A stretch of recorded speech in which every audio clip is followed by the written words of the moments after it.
On reste au Mali où au moins 2 militaires russes et un civil sont morts mardi dans un bar situé à Ségou dans le centre du pays. Selon un responsable policier, un des instructeurs russes aurait mal manipulé une grenade qui aurait fini par exploser. Invité ce soir du journal Afrique, il fait partie des figures de l'opposition au Sénégal et dirige la mairie de Dakar. Les dernières violences sur Ngor, dans le nord de la capitale Dakar, la situation politique au sein de la coalition d'opposition Yewwi Askanui. On en parle ce soir avec Barthélémy Dias. Bonsoir et merci d'être avec nous. Cette semaine, des affrontements ont donc opposé les communautés Lébou de Ngor aux gendarmes. Un terrain de 6000 m² est au cœur du litige. Avant de revenir sur ce litige, avez-vous des informations sur la jeune adolescente qui a été retrouvée morte à l'issue de ces affrontements? Mais écoutez, tout d'abord, c'est une situation à déplorer et c'est un décès constaté. Et je pense que le communiqué du ministère de l'Intérieur ne rassure quasiment personne. Ce qu'il faudrait aujourd'hui déplorer, ce sont ces violences exercées sur les populations désarmées et qui exercent un droit. Je rappelle que le droit à la manifestation au Sénégal est pris en compte par la Constitution. Donc c'est un droit qui est exercé par des citoyens désarmés et qui se font malheureusement abattre. C'est de ça qu'il s'agit. Et je profite de cette occasion seulement pour dire que je pense qu'aujourd'hui le gouvernement du Sénégal a opté pour le dialogue. Ce qui est à déplorer, ce qu'ils auraient dû, en amont déjà, ils auraient déjà dû poser ce genre d'acte. Mais ce qu'il faut retenir, c'est qu'aujourd'hui, on ne peut pas vivre en milieu urbain et dénier à un élu, un maire, le droit d'avoir accès à son foncier. Et c'est le moment de féliciter le maire de la commune de Ngor, M. Magueye Ndiaye, qui aujourd'hui, aux côtés de ces populations, revendique des terres. Et je voudrais dire que pour la commune de Ngor, on se trouve dans ce qu'on appelle un village traditionnel. Donc il y a le droit coutumier.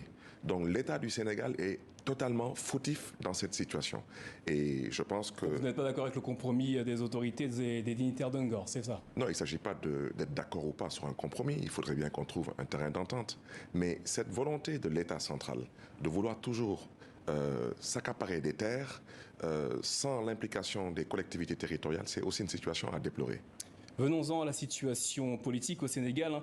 Ces dernières heures, vous avez tenu des propos inhabituellement critiques vis-à-vis d'Ousmane Sonko, un des opposants et membre de votre coalition Yewwi Askanui. La rupture est-elle consommée ce soir entre vous deux?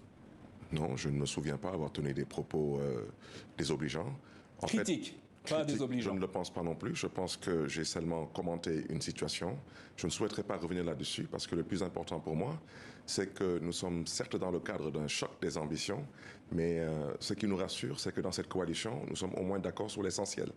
L'essentiel, c'est de redorer le blason. Donc il n'y a pas de rupture ce soir entre vous et Ousmane Sonko? Je voudrais dire que l'essentiel, c'est déjà de redorer le blason de la démocratie sénégalaise. Et ensemble, surtout, c'est le plus important pour nous, c'est de se mobiliser contre la volonté prêtée au président sortant, M. Macky Sall, de briguer un troisième mandat. Et je pense que c'est là où l'essentiel se trouve. Vous êtes proche de l'ancien maire de Dakar, Khalifa Sall. Certains estiment que votre alliance avec Ousmane Sonko est une alliance de circonstances. Que répondez-vous à cela? Écoutez, il ne s'agit pas de personne. Il s'agit aujourd'hui de l'essentiel. L'essentiel, c'est le Sénégal. Nous sommes à l'heure des grands ensembles. Les coalitions ont toujours existé au Sénégal, mais ont toujours aussi eu leur durée de vie. J'espère seulement que celle-ci...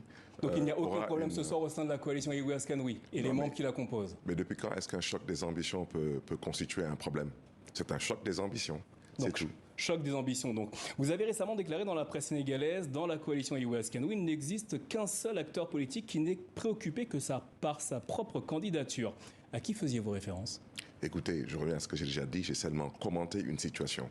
Mais le plus important, de mon humble point de vue, il ne faudrait pas que la coalition Yewwi Askanui perde de vue les objectifs fixés. Les objectifs fixés, c'est surtout de faire en sorte que le Sénégal puisse retrouver son lustre d'antan. Parce que nous sommes aujourd'hui à peu près 9 mois de l'élection présidentielle.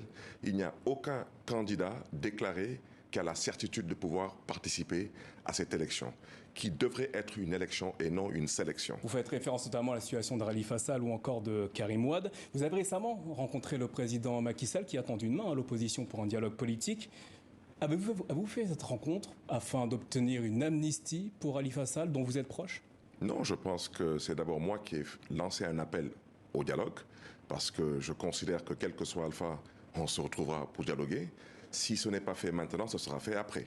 Donc je pense qu'on peut tout de même faire en sorte de permettre au Sénégal de faire l'économie d'une violence qui ne saurait être à l'honneur du Sénégal. Mais je terminerai par dire une chose. Des manifestations d'une rare violence se sont produites en mars 2021.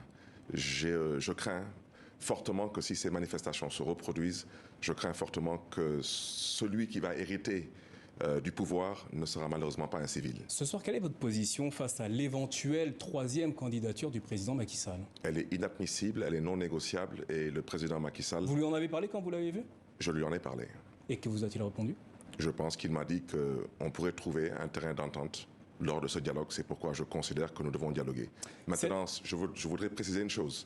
Dialoguer ne veut pas dire se disputer, mais dialoguer ne veut pas non plus dire s'entendre. Mais il faut qu'on puisse au moins essayer déjà de se comprendre. La rencontre que vous avez avec le président Macky Sall n'a pas plu à Ousmane Sonko, membre de votre coalition Yewwi Askan Wi. Comprenez-vous son mécontentement? Non, je ne commenterai pas cette question avec tout le respect que je vous dois, parce que je reste convaincu que les Sénégalais nous attendent sur notre registre.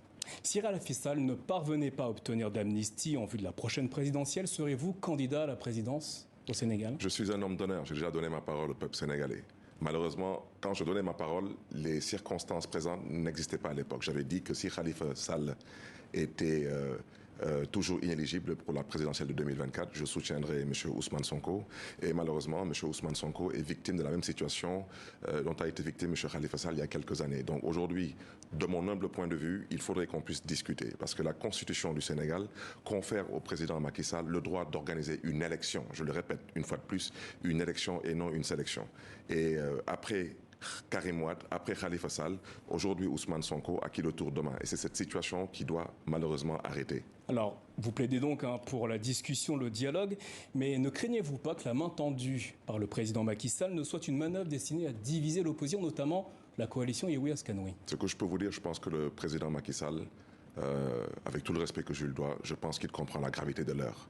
Parce que je rappelle que j'ai rencontré le président Macky Sall, ni à la présidence de la République, ni à son domicile, pour qu'il accepte de venir me rencontrer. Et nuitamment, c'est qu'il comprend aussi que l'heure est grave. Et nous avons la responsabilité de nous entendre autour de l'essentiel. Barthélémy Diaz, merci d'avoir répondu à nos questions ce soir au sujet de la situation politique au Sénégal. Merci à vous. Merci à vous.